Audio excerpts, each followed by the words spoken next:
Hello বন্ধুরা, good afternoon. দেখো বন্ধুরা, আজকে সকালবেলা ঘুম থেকে উঠেই সমস্ত কিছু রান্না হয়ে গেছে, কেননা আমার মেয়ের আজকে প্রোগ্রাম আছে বলে আমি সকাল সকাল ঘুম থেকে উঠেই সব রান্না করে নিয়েছি। এই কচুর শাক, ডাল, আর এদিকে হলো কিছু ভাজাও করে নিয়েছি। ওই ভাজাগুলো দিয়ে ওকে একটু ভাতটাকে আমি ভেজে তারপর ওকে দিয়ে দেবো, কেননা আজকে সারাটা দিনই ওখানেই থাকবে। আর এই যে শসাটাও কেটে দিচ্ছি, কারণ আজকে খুবই তাড়াতাড়ি উঠে সমস্ত রান্না করে নিয়েছি। আর আগের দিন না আমি কচুর শাকটা কাটাই কিনতে পাওয়া যায়, তখন কচুর শাক, কিন্তু ওই কচুর শাকটাকে আমি সেদ্ধ করে রেখে দিয়েছিলাম। যাই হোক, ও এদিকে রেডি হয়ে নিচ্ছে, আলতাটা পরে নিল। আর একটু ঘুগনিও করে দেবো, আর কেননা সারাটা দিন যেহেতু থাকবে তাই একটুখানি ভারী খাবার নিয়ে যেতে বলেছে। আর এদিকে দেখো, আমি ঘুগনিটা প্রায় হয়েই এসেছে।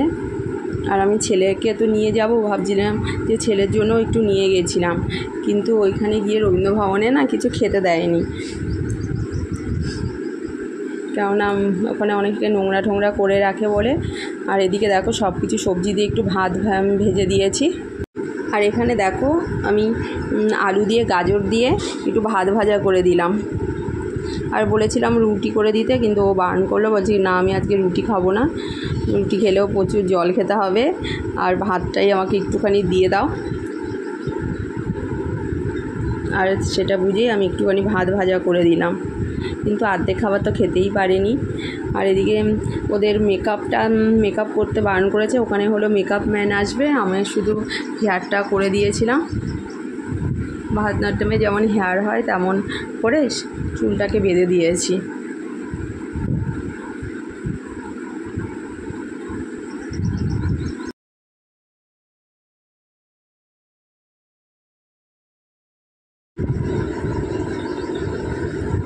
আর দেখো, প্রথমে একটা বান করে নিয়েছি, তারপরে হলো সাদা যেই ফুলগুলো থাকে সেগুলো দিয়ে দিয়েছি। আর বিনুনিটা আমি রাতেই করে রেখেছিলাম, আর বিনুনিটা করে ওই চুলের সঙ্গে আটকে দিয়েছি। দেখো কেমন হয়েছে চুল বাঁধাটা। আর অনেকেই বাঁধো এরকম করে, জানি, তবুও আমি বাঁধলাম। আর এই ফুলটা সামনে দিয়ে একটু দিয়ে দিয়েছি, জানি দেখতেও ভালো লাগে। করবী ফুল নাকি বলে, এটাকে কি ফুল বলে ঠিকঠাক জানিও না। আর একদিকে ভালো হয়েছে, মেকআপের ঝামেলাটা নেই, মেকআপটা করতে গেলেও অনেকটা বেলা হয়ে যেত, তাই মেকআপের ঝামেলাটা নেই। আর ও সব তৈরি হয়ে এখনই বেরিয়ে যাবে।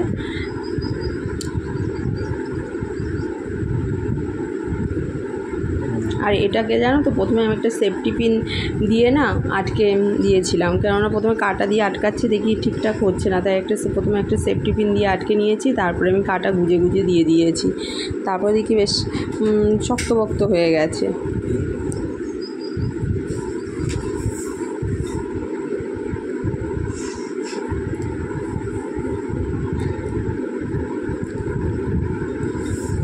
আর এটা কোনো হুক টাইপের জিনিস থাকে না যে মাঝখানে চুলের মধ্যে দিয়ে দেব।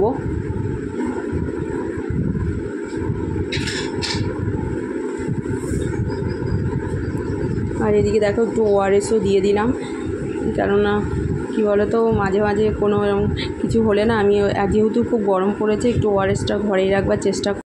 আর এই দেখো, ওর বাবাই দিয়ে আসবে, আর আমরাও যাব, একটু বেলা করে যাব। আর এই যে আমি, বোন, আর আমার ছেলে, আর আমার এক হলো মানে ছেলের বউ, মানে মেয়ের হলো বৌদি, ওরা সবাই মিলেই যাচ্ছি। এটা হলো চিনসুরাতেই এই প্রোগ্রামটা হবে। এই দেখো, ঢুকেও পড়েছি। আর এটা হলো রবীন্দ্রভবন, চিনসুরা রবীন্দ্রভবন। আর এই যে আমাদের এই অনুষ্ঠানের মধ্যে আমাদের অনেক স্থানীয় সংস্থা আছে যারা ইনি হলেন স্যার। সহযোগী হিসেবে।